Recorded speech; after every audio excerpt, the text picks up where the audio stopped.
Hello, this is Trevor. I'm going to do another episode of Trev's Quest. Been sort of documenting my trip through my master's program, doing in guidance and counseling. And so right now I'm in Birmingham, and I met this fella, Jason, right? Yes, sir, it is. I met this guy, Jason. I tried to go down to the Civil Rights Museum. I was told it'd be a good thing to check out, and turns out it's closed on Monday.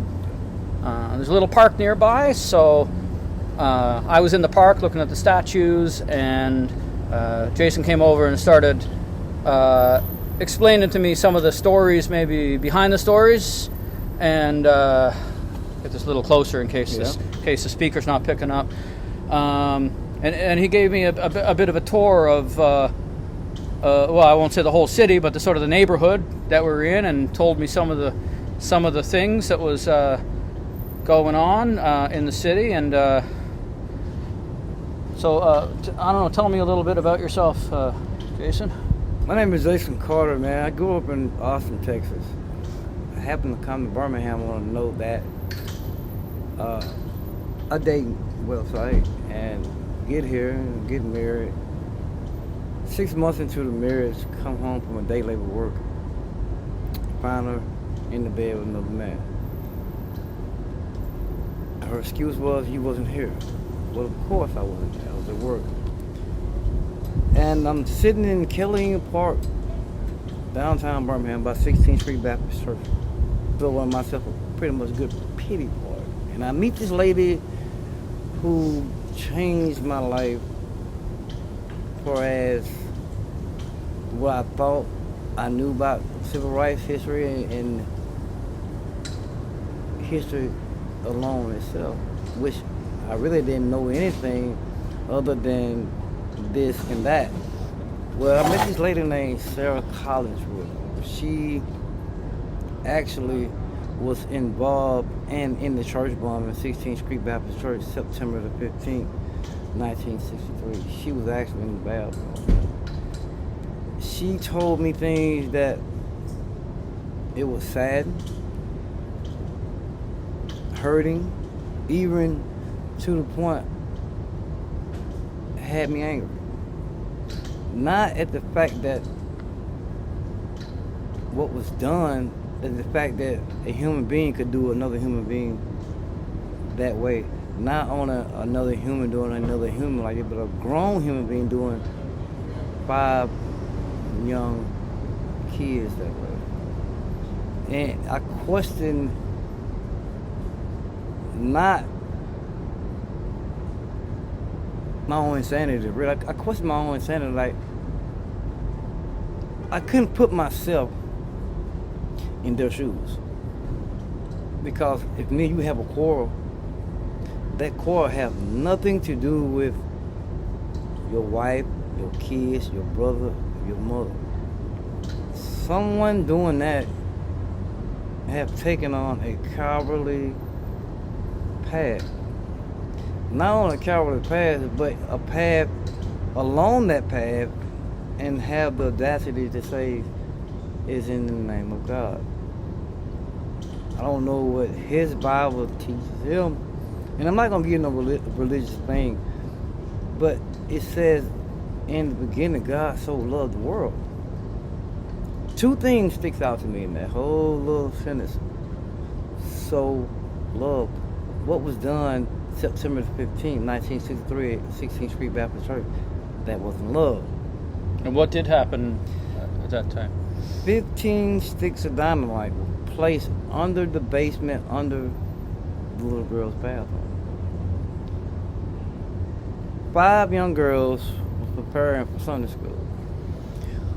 One of the girls had to go to the bathroom, not knowing that she had 15 sticks of dynamite up under the bathroom. But when the dynamite blew, it didn't blow upward, it blew outward.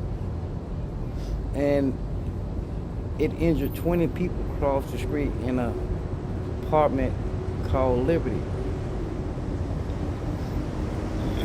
If it Just imagine injuring 20 people 40 or 50 feet away. Just imagine being in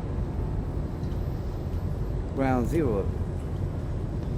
4 young girls got murdered.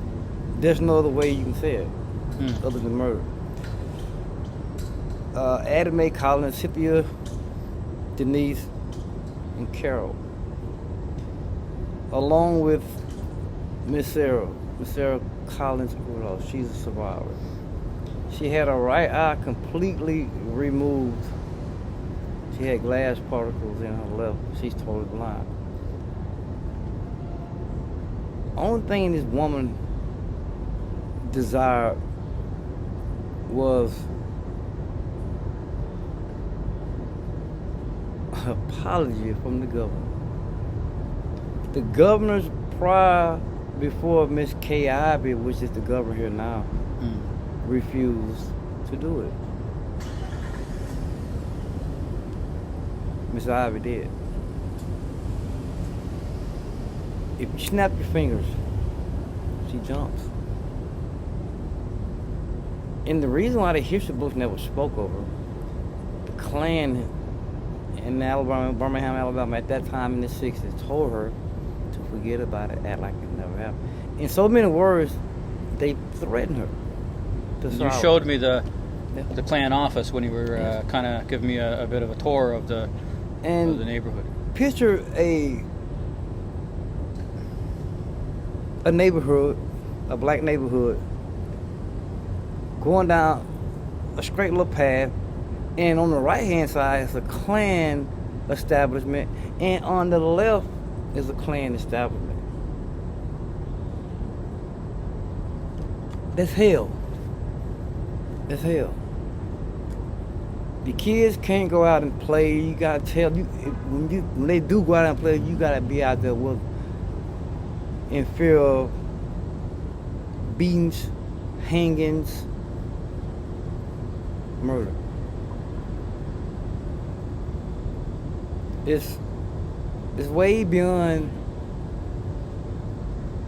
It's way beyond me. I can't explain it. I can't. Definitely not I cannot put myself in their shoes. On either side, the kids, the little girls, or the perpetrators of it. I read one of them, Thomas Blake, actually said that we wasn't trying to kill anybody. In my natural reaction, the way I reacted, physically, mentally, and spiritually, was this: 15 fucking sticks of dynamite. What was you trying to do other than to kill? What else could it be? 15 sticks of dynamite in a little structured church. Dude, one would have did it. But to make sure the job was done, you put 15. Even that, after doing all of that, you still didn't accomplish what you wanted to accomplish. Because look at us today. One girl still alive. And guess what? The world as we know it, where it used to be back then, it's not like that now. Yeah, you got people that still have that evil spirit of racism and hatred, yes. But that's their problem. If you hate me, cool, that's your problem, don't make it mine. Because no matter how you was raised, if you were raised to believe that cat was a dog, sooner or later when you get older, you're gonna know that cat is not a dog. So what I'm saying is you have a will and you have a mind to make your own decisions and choices. People have tendencies of living and carrying out family traditions. Tradition ain't gonna get you into heaven. Tradition not gonna get you a career. And tradition is not gonna make you friends. In order for one to have friends, he must show himself friendly. trying to kill this man because of the color of his skin, I think you have friends outside of your own culture. If everybody in God's world would look the same, talk the same, life would be very, very boring. We all were made and formed and shaped differently in skin complexion because we were designed to learn from one another. It's easy to love someone that you know. It's easy. It's hard to love someone whom you don't know. And when you have perfected that love, you have perfected the law of God. Simple as that. I can love mama, but can you love that little lady down the street that occasionally call you a nigga, curse you out? Can you love her? Do you get like a lot of that? Like, I mean, if you're like, for example, today you come up to me, right, and you wanted to, maybe give me a tour or give me some stuff. Like, so, let's say when you're approaching somebody like me, like I'm a white guy, is it how are you usually received in that kind of situation? In some incidents, you can tell when a person is on that frame of mind of hatred. And guess what? I'd be lying if I sit here and told you that once I see it, I don't react. Sometimes I don't react, I just walk away. And some incident I told them, if you are racist towards any culture other than your own, why do you come to this park? It doesn't make sense. Because the very people that you hate, you're going to see in this park daily. And what's the, I noticed that park name is like Freedom and... Kelly Ingram Park. Yeah, and it says something on it, is it like Freedom and Reconciliation or something? Here is where we find reconciliation. Yeah. And it's there. But it's in a way, it's a piece that until we come together and unite as a race of people, it don't matter what color, because in my world, the way I see life, I see two kinds of people in God's world. There's the human race and the ignorant race. You have a choice to decide which side you're going to choose to be on, which side you're going to live on. Choose the ignorant race, okay? That's everything opposite of love. It's hate, envy, confusion, strife. That is not God. So you need, for those people who think or live in that form,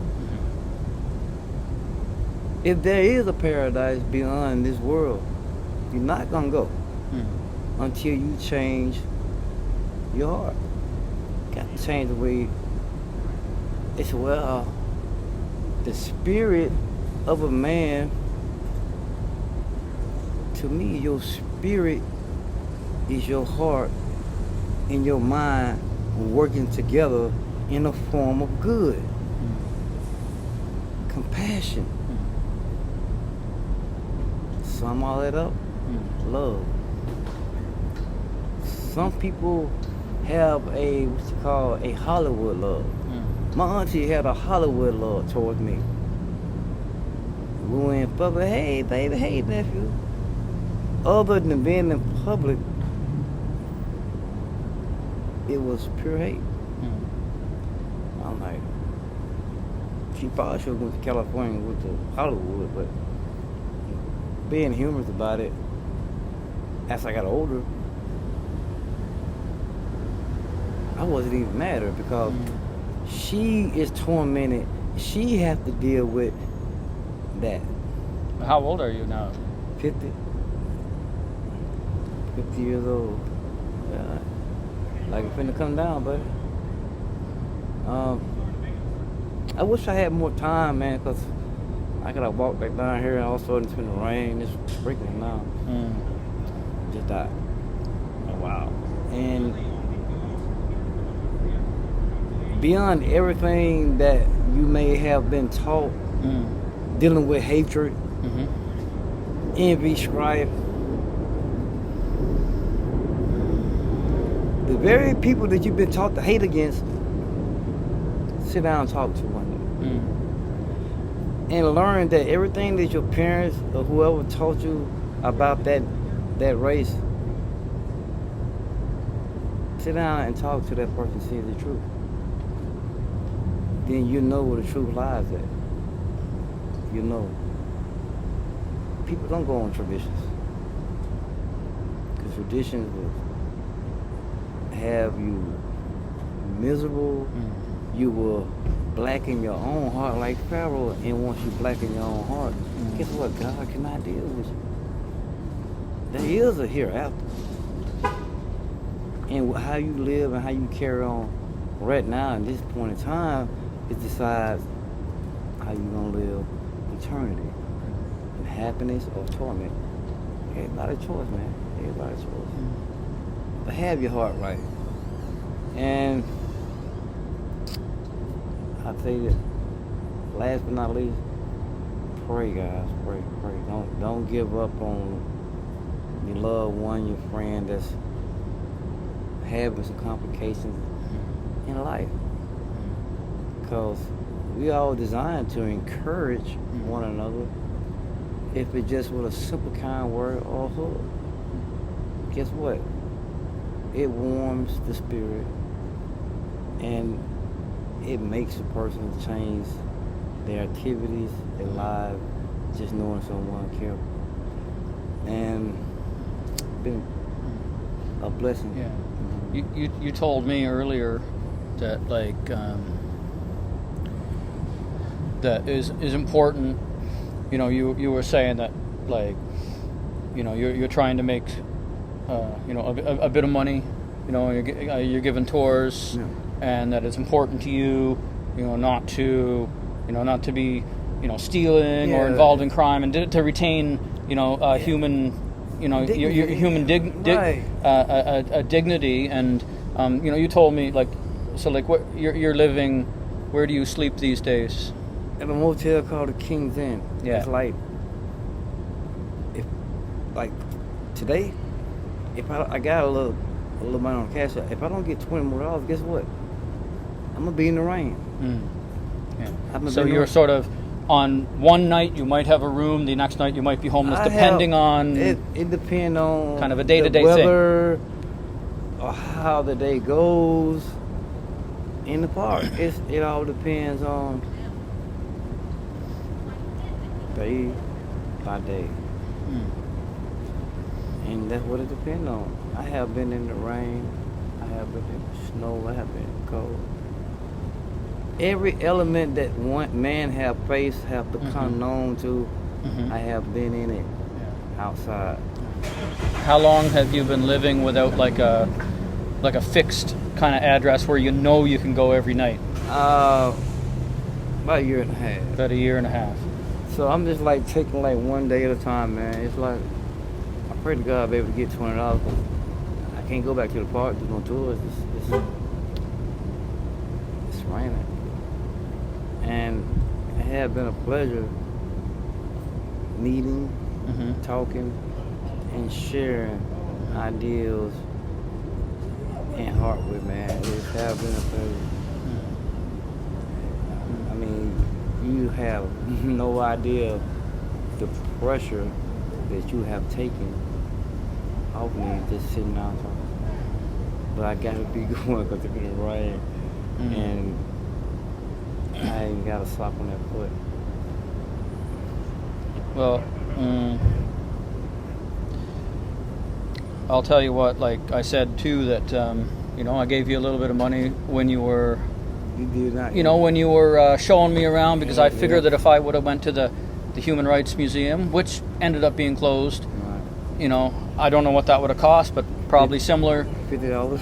Okay, so I think I gave you $10 and bought you some ice cream. Yeah. So, from my perspective, I got a pretty good, I got a pretty good deal for what I got, and I was, I was impressed that you were that you were still in your mind trying to do something to work, like you said, trying to retain that, human dignity, and it's not always easy, right? It's not easy sometimes. And I can imagine if you're, if you don't always have a place to sleep, and you have to go to a job interview. Well, if you haven't slept somewheres, and you're not going to have the clothes, and you're not clothed, right, then it's probably harder to get that person to hire you and see you for yourself, as opposed to an idea they have about you. That can be hard. I noticed that you were showing me a few things on your cell phone. How do you manage to keep, so you have data or something on your phone, like Wi-Fi? Wi-Fi. Okay, so Wi-Fi. You're able to get the Wi-Fi and stuff. What I kind of want to do, because I thought I would have gone there, and I can help what I would. You said you need 20 to get your room, yes. So I'll probably give you another 20 for doing the interview, because I kind of I don't want to feel like I'm taking advantage of somebody, but I also want a chance to learn from somebody that's maybe living an experience that I haven't had to live. This is what I just said. This is how we are put here, man, to learn from one another. I want to learn how you barbecue. What you use on your sauce? What was that? It's like I want to know what you use to cook your barbecue with. Yeah. What make your barbecue so good? Mine don't turn out good like that. Yeah. You learn from one another, man. That's why we're here. And I really, there's no if and ands, but there's no if and ands about that, man. That's why we're here. And I love it. I love meeting new people. Some of them can be buttholes, but once again, that's their problem. It's a good way to look at it. Yeah. As a like I said, it's been a pleasure. I gotta be running. Always a pleasure to meet God. What would your advice? I'm not a counselor yet. I'm still studying. Not doing any of that. But let's say, what would your advice be to me if I had to work with somebody that was like homeless, or if somebody had experienced something that I never I can't understand because I haven't lived it? What would your advice how would that person want me to deal with them? The way to deal with someone that's living in a condition that you haven't lived in. Patience and listen. Listening is important, right?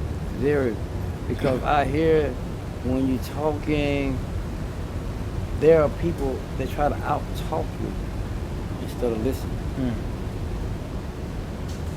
People have a tendency, when one is listening, to reveal their faults, their desires, and their hurts. And once they have releasing that, the person who's listening could have some pathway to relieve and to help him in the areas. You can't help come with a solution when you're not listening. Because people out here, when you talking, that's why you hear confusion all the time. They're trying to out-talk over each other. Like that, man. I guess it has started raining a little bit now. It got 30%. Yeah. I just want to ask you if you mind, because I've been putting my things on YouTube, but if you don't want that, I won't. So I also want to ask you that, if that's okay with you. Fine. That's fine, okay. And then if I don't really have a big following or anything, because I'm mainly doing it for myself, but if somebody in Birmingham, because you told me you're looking for work, you had approached some of the tour companies. If somebody like that was listening, what would you want to say to them in terms of you trying to find work? know that I'm gonna be honest, and I'm not gonna tell someone something that I don't know to be facts. I'm not gonna blow smoke because kids must and need to know. If I feed a bunch of kids a bunch of lies, and once they grow up and come in contact with the truth about the lies I told them, and guess what? They're not gonna believe because I've been telling them all lies. That's wrong. You must always, in life, not just in history of anything, let your yay be a yay and your nay be a nay. Simple. In other words, be honest. And that's what I would bring to the table. And I have developed kind of like a little passion for it now. So, well, you seem really good at it, like, because you were telling me a lot of facts in terms of, you were showing me things, even some of the stuff that didn't have the sign outside it, the stuff that the city hadn't, showing. I appreciated it. Like, for example, you showed me the building that still had the color, that were colored on it, and you showed me quite a lot of stuff. It's like if I'm tell someone anything dealing with history or anything that's important, I'm gonna have a foundation. I'm gonna have a foundation of facts that I can show you. Yeah. All right. So, if somebody happened to see this and they happen to want to hire a tour guide, is there any way they could get a hold of you? Do you have an email or something? No, but I will set one up here when I get home Wi-Fi tonight. And okay. What this will be on YouTube. I'll put it on. I have a thing called Trev's Quest that's kind of showing my master. Like I said, I don't have a very big following, but I'll try to. I can write it on Trev's Quest. Trevs Quest. I can try to. I can write it on a piece of paper for you, I got it. You can find that, and if somebody's there looking for you, maybe they can find you in the comments section. I appreciate it. It's it's a blessing, man. And so I have $10. I'll give you another 10, but it's up in my room. If you want, you can wait. Yeah. So I'll give you that now. I gotta go get more. So you wait here for a second. I don't know if the hotel will tell you to leave or something, but if they do, I'll find you nearby. I'll just sit over there. Yeah. And I'll be right there. All right, I'll find you. I'll be you sitting right there. Ooh.